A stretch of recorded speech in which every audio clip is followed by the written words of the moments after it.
It's so good to see everybody again. My name is Emilio Abularach, and I'm going to self-describe myself. I am a man, and I wear my beard, and I'm wearing a black t-shirt. And in the background, there is a 90-year anniversary celebration background, virtual background from the British Council celebrating 90 years in 2025. It's very, very exciting to be here once again. This is actually my second time um, speaking at the ELT Week Brazil.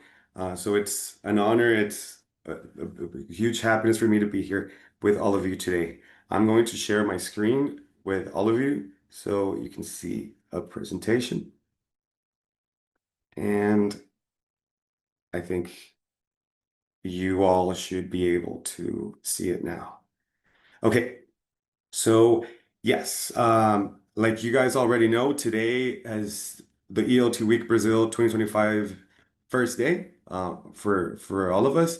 And this year we have this special day dedicated to climate skills, climate change, climate action, especially with content from the British Council. So, yeah, we're very happy to have this very important topic for the very first time here at the ELT Week. So yes, we are, the objective of this session is to understand what English language teaching actually has to do with climate skills and climate change within English language classrooms in Brazil. We're going to understand what English teachers can do to help in this very important topic and how, especially how. So, yes, let's talk a little bit about climate change in Brazil. Before we delve into how to do it and why it's so important, I want to talk to you about a few key points about climate change here in Brazil.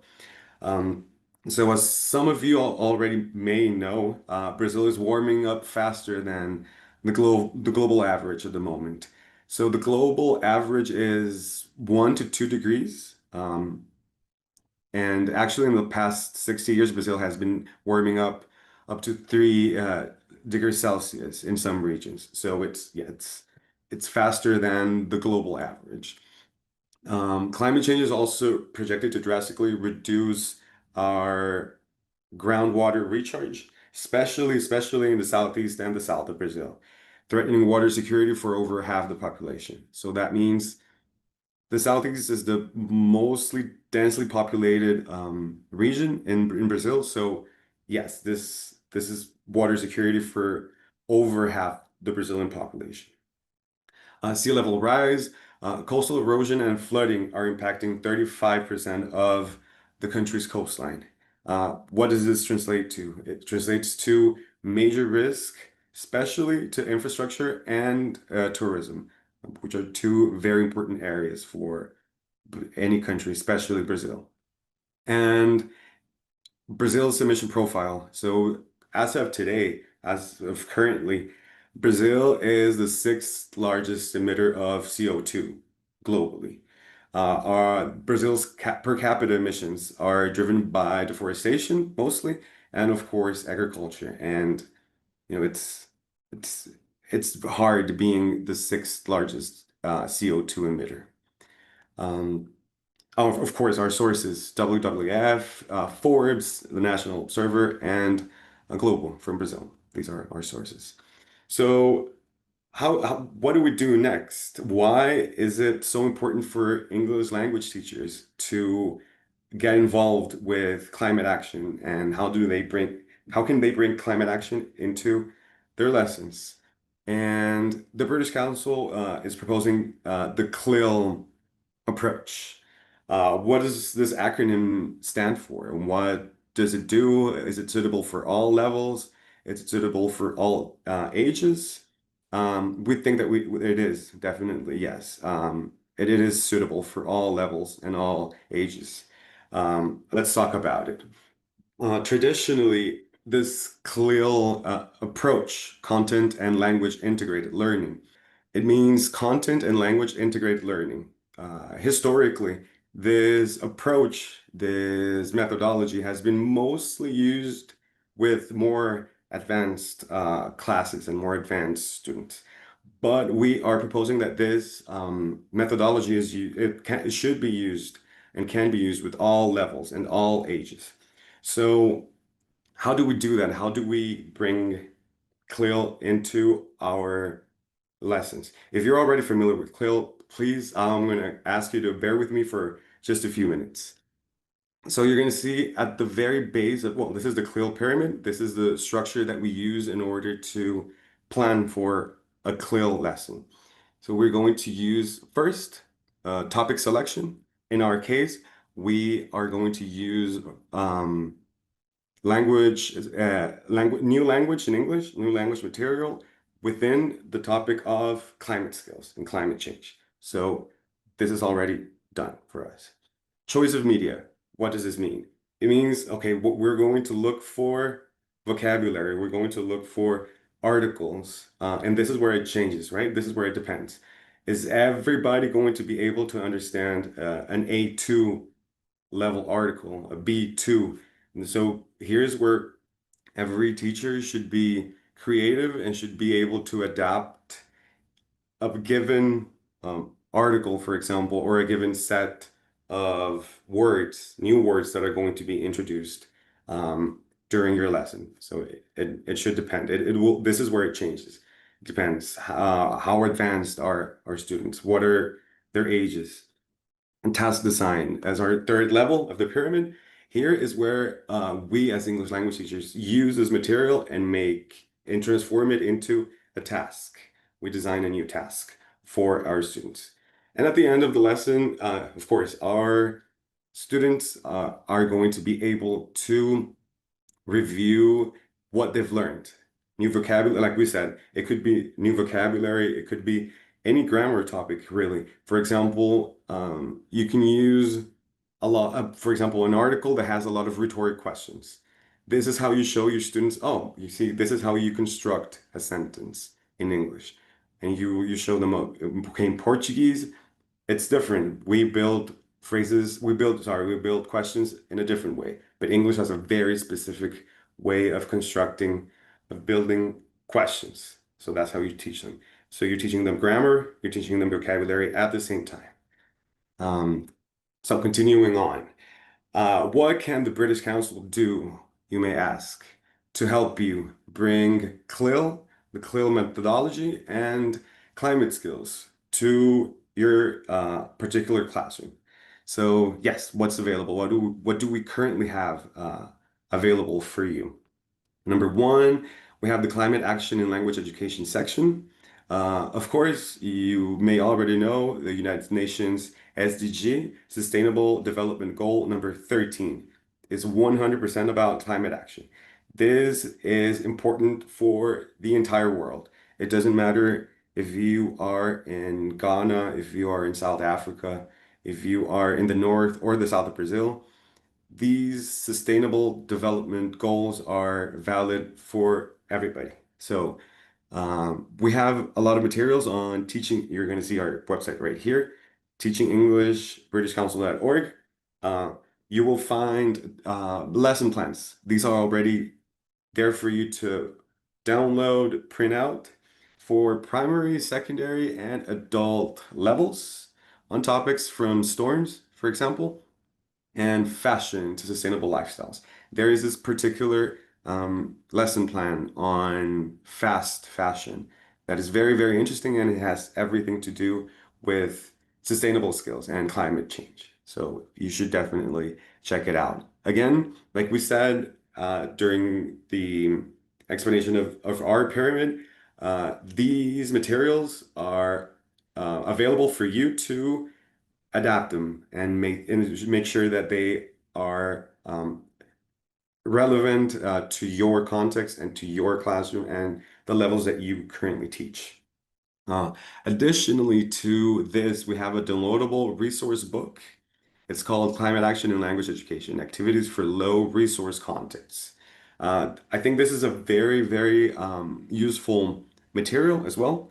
It was designed for, with low resource context in mind. So maybe we don't have a lot of copies to print out.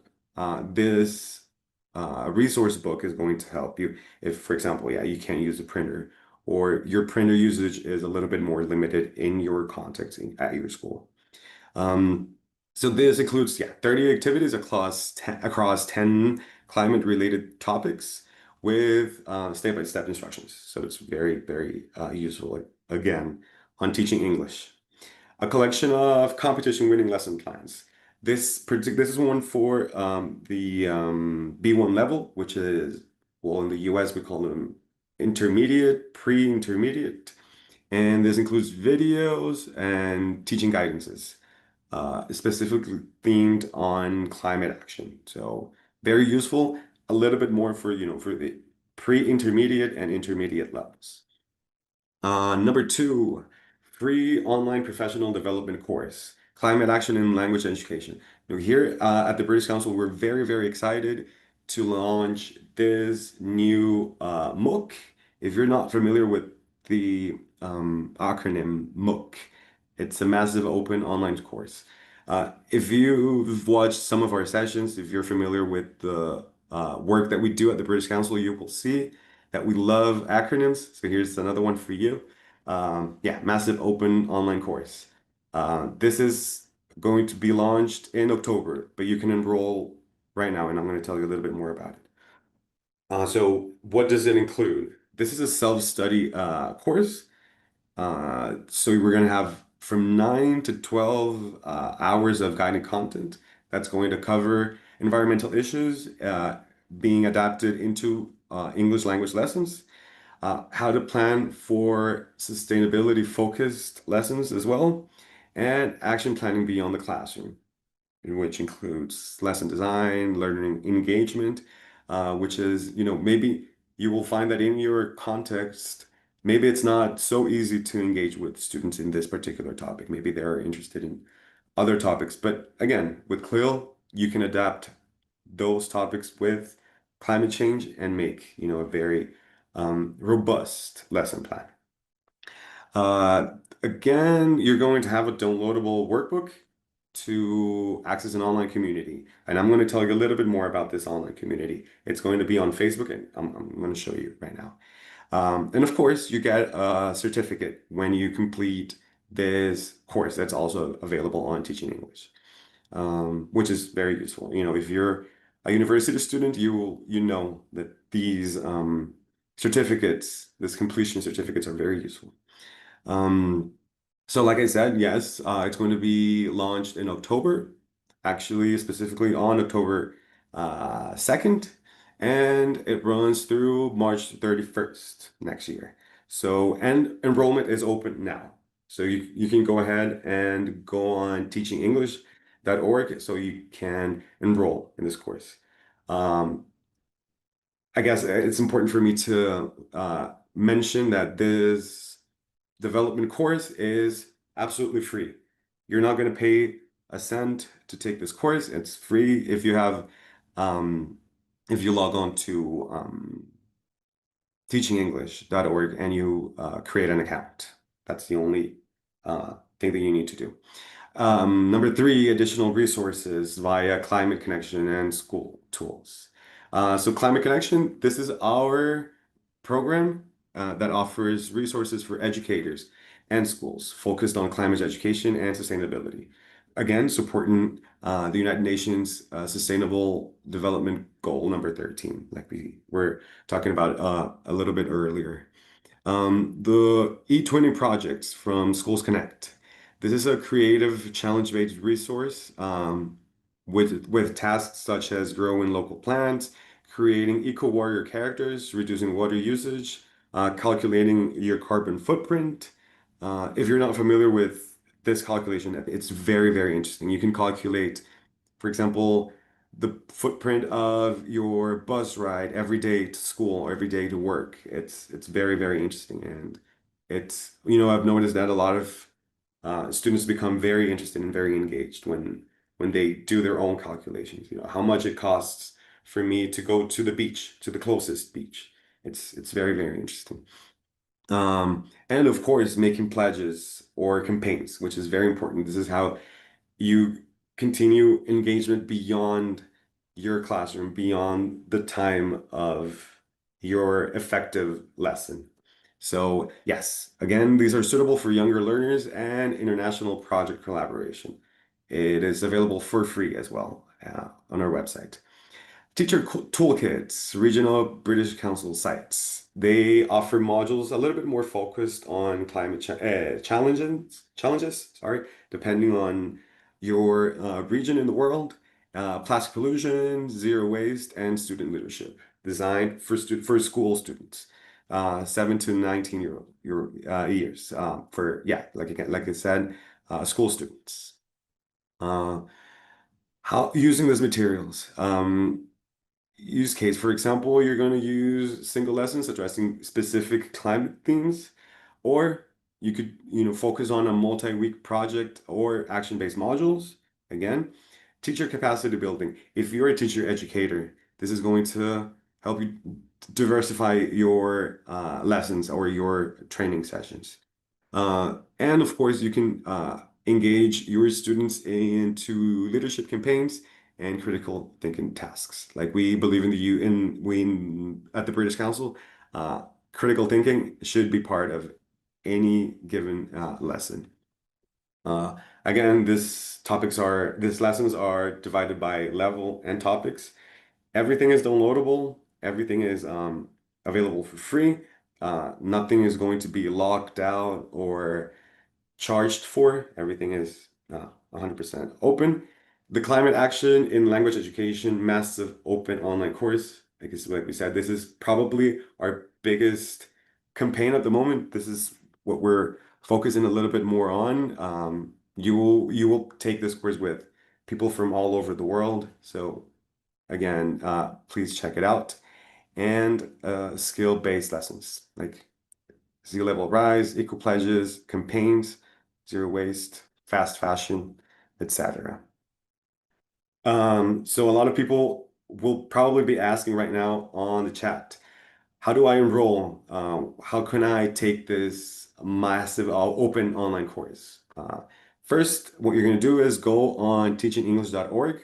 This is our British Council website.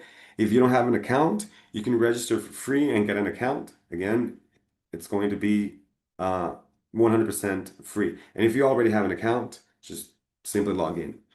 You will find the course number as a second step, Climate Action in Language Education course page. You will click on enroll in this free course, and yes, you will see the enrollment button once it appears right at the beginning of this website. And then after or beginning on October 2nd, you will be able to find this course on My Portfolio in your top menu part of this website. Again, everything is on teachingenglish.org. Yes, so the next session will open on October 2nd, like we said. We don't know when the next group is going to take place. We only know that October 2nd is the next upcoming new session. So please, yeah, go check it out. Um, like we said, we're going to talk about environmental issues, lessons, and making this topic a little bit more part of your students' everyday life. The only prerequisite, we haven't spoken about this, is that you have a B1 level of English, so intermediate at least. The extras, well, we're going to have the completion certificate after you finish the course, the workbook, again, for free, downloadable, and an online community on Facebook so you can have conversations and peer support with other teachers from other parts of Brazil and other parts of the world, as this course is going to be taken by teachers from all over the world. So this is one of the most important factors as well that you will have, again, for free for this course. Um, yes, there might be some troubleshooting that you will probably have to address. The first thing that you need to do is to make sure that your teaching English account is active and working, and then you're always logged in. Again, if you have any problems, you can always find the help button on that website. Um, People will be available to help you in case you have, troubleshooting based on, previous courses that we've also launched. Um, so this is a recap. Please take a quick look at it again. Uh, Important dates: October 2nd, March 31st. This is when the course will finish. So if you didn't finish it, you have until March 31st to complete it. And yeah, level B1 is required, and help is always available. Let us know if you need any help, any troubleshooting issues that may arise. That it always happens. So hopefully they don't, but if they do, we are here to help.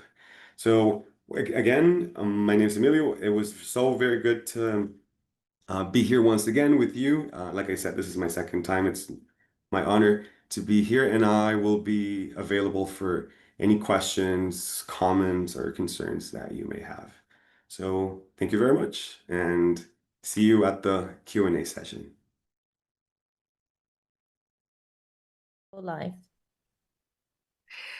Olá, pessoal! Retornamos agora com essa sessão do Emílio Abularach, que é o nosso gerente na área de educação básica e ensino de língua inglesa no British Council. E o Emílio está aqui como gente participando para responder perguntas que vocês possam ter. Por favor, postem essas perguntas aqui no YouTube. Tem uma pergunta geral sobre a avaliação da ELT Week, que é quando é que quando que é para vocês esperarem receber o link para fazer a avaliação e receber o certificado? É só no final do evento, uma semana depois, porque a gente ainda permite que as pessoas se cadastrem e assistam às sessões gravadas e possam depois preencher a avaliação e receber os seus certificados. Emílio, Olá, vamos agora revelar o seu maior segredo, que você é absolutamente proficiente em português também. eu sou, sim, muito obrigado. E obrigado pela oportunidade de fazer a sessão em inglês. Eu realmente fico muito mais à vontade, muito mais confortável também. E me fala, Emílio, o que que você, de todo esse conteúdo que você fez a curadoria e apresentou, qual Uhum. desses você conhecendo, você conhece muito sobre os professores de inglês do Brasil, né, através das nossas pesquisas, olhando para as insights que a gente tem sobre demandas e os pedidos mesmo dos professores para formação continuada. Quais desses conteúdos, dessas oportunidades, você acredita que vai ser mais relevante para os professores do Brasil? Olha, ótima pergunta. Acho que o material que o British Council disponibiliza no site que a gente compartilhou, que é teachingenglish.org.uk, é muito, muito importante, especialmente para a área de climate change, climate skills. Acredito que muitos professores, eles contam para a gente, né, que tem muita dificuldade de achar diversidade de conteúdos, de fazer com que as aulas deles fiquem um pouquinho mais diversificadas, com vários tópicos.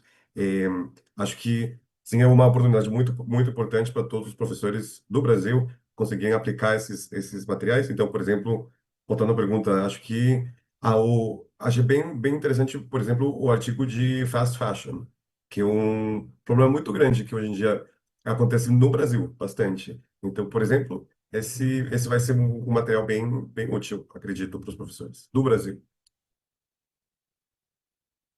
Que se conecta à sala de aula, eu diria talvez mais à sala de aula de ensino fundamental 2, de ensino médio, né? Que é onde a BNCC determina que é obrigatório o ensino de inglês no Brasil. Agora, tem uma pergunta no chat bem interessante que vai puxar para o outro lado. Então, a Nancy pergunta para gente como a gente pode integrar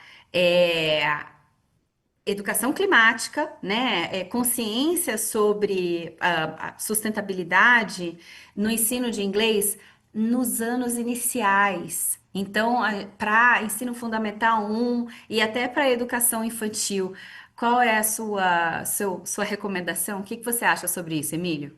Sim, ótima pergunta, muito, muito relevante. Acho que é muito mais complicado, pelo menos na minha experiência, é muito mais difícil trazer esse tema para anos iniciais do ensino fundamental e educação infantil. É muito, muito complicado mesmo. Acredito que, por exemplo, uma atividade muito simples de fazer com talvez alunos um pouquinho mais novos seria de colocar lixeiras dentro da sala de aula, e lixeiras coloridas, uma cor para cada tipo de lixo. Aí o professor consegue ensinar os alunos as cores e os nomes dos tipos de lixos, por exemplo. Então, uma atividade muito, muito fácil de implementar e que, ao mesmo tempo, é adaptável, principalmente para alunos um pouquinho mais novos. Ah, aí eu vou tirar uma casquinha do English Teacher, Emílio. Fala pra gente, nesse exemplo específico, Uhum. sobre ensinar sobre coleta seletiva, né, e reciclagem na sala de aula para os pequenininhos. Você pode trazer alguns termos em inglês que você usaria se fosse uma aula sua? Agora, English. Com certeza. Por exemplo, daria para ensinar o verbo reuse. Aí o professor consegue fazer com as mãos essa ideia de vamos usar de novo, vamos reutilizar. Talvez o lixo não é completamente desperdício, dá para utilizar de novo. Então dá para usar esse termo aí, reuse, recycle, reuse, reuse. E sim, é também adaptável para anos iniciais, acredito. Sabe uma coisa que eu acho muito interessante, Emílio, que tem Uhum. muitos termos mais formais na língua inglesa que são muito parecidos com os termos em português, né? Você pode, o Emílio também é mestre em linguística. Você pode trazer a gente um pouquinho também sobre o que você percebe de similaridades e de formas como a gente pode trazer algum vocabulário. Em língua inglesa, mas que facilmente um estudante, mesmo com pouca proficiência, ele rapidamente ele saca o que significa porque é parecido em português. Sim, com certeza. Isso é muito interessante. Acontece bastante na língua inglesa porque o inglês ele ainda é uma língua germânica, mas ele teve muita influência do francês. Então, esses termos que vêm do latim, que se parecem mais às palavras em língua portuguesa, tendem a ser considerados mais formais, vamos chamar. Então, exatamente isso que você menciona ali. Por exemplo, para um falante nativo, é muito mais rápido, muito mais automático falar build, ao invés de construct, por exemplo. Então, esse seria um exemplo. eh, Dá para ensinar para ensino fundamental ainda. Essa diferença. Eu posso falar to construct, to build, que, os dois verbos querem dizer a mesma coisa, só que construct é um pouquinho mais formal. Então, essa é uma vantagem que o falante nativo do português brasileiro poderia ter, por exemplo. Eh, Ele vê por primeira vez em um contexto essa palavra, esse verbo, e ele automaticamente vai entender, construct parece com construir, e é mais formal. Então, sim, é uma vantagem e é uma ferramenta que, por exemplo, eu sempre defendi, vamos trazer a língua nativa do aluno como uma ferramenta, como uma habilidade, e não como uma coisa proibida que não possa ser utilizada dentro da sala de aula de inglês, por exemplo. Então, sim, dá para usar também construct, build, por exemplo. Legal, Emílio. E a professora Nancy está comentando sobre a sua primeira resposta, né, para a educação Uhum. infantil, para trazer músicas, né? Então, reuse, reduce, recycle. E se a gente observar, né, reuse, reutilizar, ou dá para entender, né? Um reusar, um reduce, reduzir. Olha como é parecido, né? O recycle, reciclar, que na verdade é o contrário, né? Veio do inglês para o português. Sustainability, sustentabilidade, né? Empowerment, empoderamento. Então, tem muitas oportunidades, eu acho, né? De fazer, de trazer esse vocabulário e quase que para qualquer nível, aproveitando a bagagem que a gente já tem como brasileiros, né? Exatamente, 100%. É, por exemplo, agora veio à mente, por exemplo, a palavra weather, que muitas pessoas sempre têm dificuldade de escrever. É, pode usar climate ao invés de weather, por exemplo. Climate parece mais uma palavra em português. Então, sim, bastante relevante também o que a professora Nancy traz pra gente. E tem mais uma pergunta para você, Emílio, antes de a gente terminar. Essa pergunta Uhum. é boa, hein?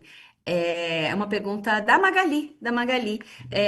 Que papel você vê para a comunidade escolar, pais, gestores e alunos nesse movimento de integrar a educação climática ao ensino de inglês? Então, qual é o papel da comunidade em apoiar tanto o ensino da língua quanto também a educação climática? Tem algo em comum aí? Absolutamente, tem tudo a ver. Por exemplo, sim, imagina um professor de inglês vai chegar bem preparado com os materiais do British Council na sala de aula e ele vai fazer uma aula maravilhosa sobre climate change, por exemplo. Mas não vai adiantar muito se a comunidade escolar não está também envolvida nessa educação ambiental. Não adianta, por exemplo, ter só lixeiras bonitinhas dentro da sala de aula se em casa, por exemplo, eu não faço questão de reciclar, reusar, se não faço questão de ajudar outras pessoas também para explicar o que é a educação ambiental, para que serve separar o lixo, por exemplo. Então, assim, a comunidade escolar tem o fator que conecta o que a gente aprende dentro da sala de aula ao resto da sociedade. Então, tem tudo a ver, tem 100% a ver. Emílio, muito obrigada por essa parte final com as perguntas e respostas da audiência. Se vocês tiverem outras perguntas, podem postar no YouTube, depois a gente responde elas por escrito e elas vão fazer parte do curso da ELT Week que vai para o AvaMec, a partir do ano que vem. A gente vai trazer o conteúdo das sessões ao vivo e das sessões gravadas e vamos aumentar ainda mais para que ele se torne um curso.